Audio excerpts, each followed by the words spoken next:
ईसा अलैहिस्सलाम ने मुर्दों में जान डाली बिइज़्निल्लाह, विद द नेम ऑफ अल्लाह। लेकिन मौजिज़ा कभी भी टेस्ट नहीं है जानने के लिए वो खुदा है कि नहीं।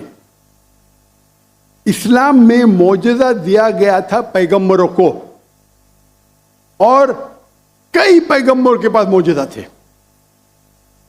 और बाइबल में भी लिखा है।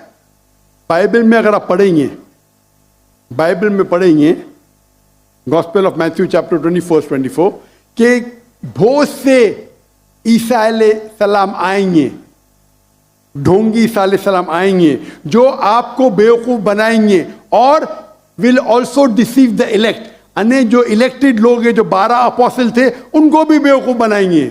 अने मौजिज़ा according to the Bible is not the test.